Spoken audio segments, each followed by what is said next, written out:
Good morning, everybody. Isn't it beautiful and lush? Hope you're having an amazing week, and I thought I would just touch on very lightly the perils of people pleasing. I have done content on this before, but a few minutes worth of content never does this very common issue justice. It's quite a lot of work to work on oneself, to work out where people pleasing came from, and then how to get out of it, because it actually touches on multiple aspects of your life, multiple woundings, multiple emotions, and multiple fears. So really the whole point of why we learn to people please is so that we can control outcomes, and so that we can avoid a consequence, a fear. So a fear of rejection, abandonment, loss, not good enough, feeling selfish, feeling bad, yada yada yada. It all comes under the same umbrella of stuff. People pleasing is usually born in childhood, where most of our initial deep-seated beliefs are usually instilled back there, sometimes over very, very small situations, sometimes over really big ones. But the thing is that it hits enough, consciously or unconsciously, to then develop a character trait in order to survive, in order to protect self, in order to get through, and in order to avoid that thing that you're worrying about happening. And sometimes we know what we're worried about happening, and sometimes we're not. We need to dig a little bit deeper under the layers of stuff and emotions to go, that's what it is.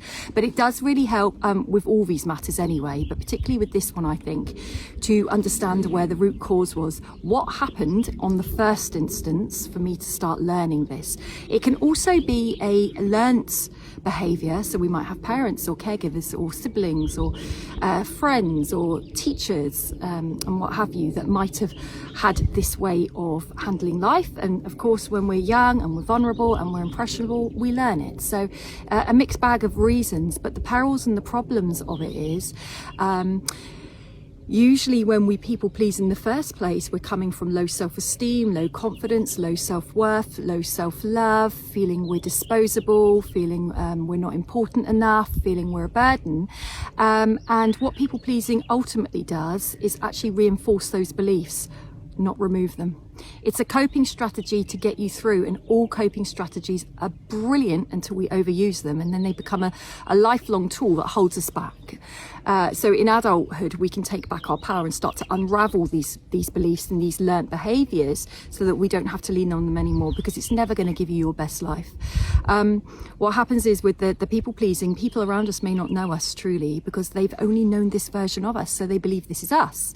So what can happen then is inside, and often we're not actually saying what we're feeling inside because we daren't unpeople please somebody, but inside we might feel that by being overly accommodating, never saying no, not saying boo to a goose, treading on eggshells, accommodating everybody else's needs and totally denying your own and totally neglecting yourself, is internally going to cause a lot of resentment, upset, anger. And what's it going to fuel? I'm not important. They haven't heard me. They're taking advantage of me. They don't care how I feel. This is what we're going to see from this is how we're going to feel from the people that we're people pleasing.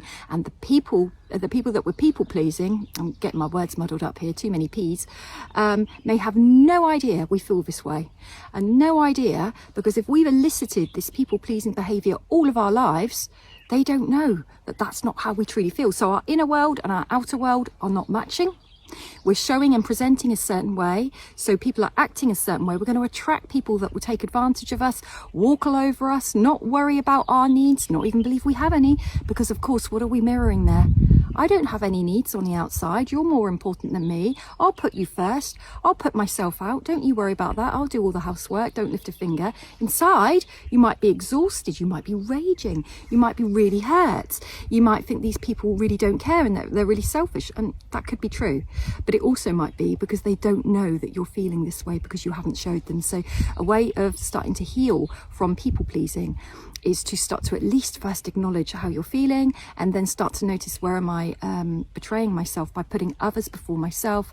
And then a natural part of that process will always be that you feel very, very selfish. You feel selfish for having a need. You feel selfish for ever asserting a boundary. You feel selfish that you might put yourself first. I mean, how very dare you? Or how about time too?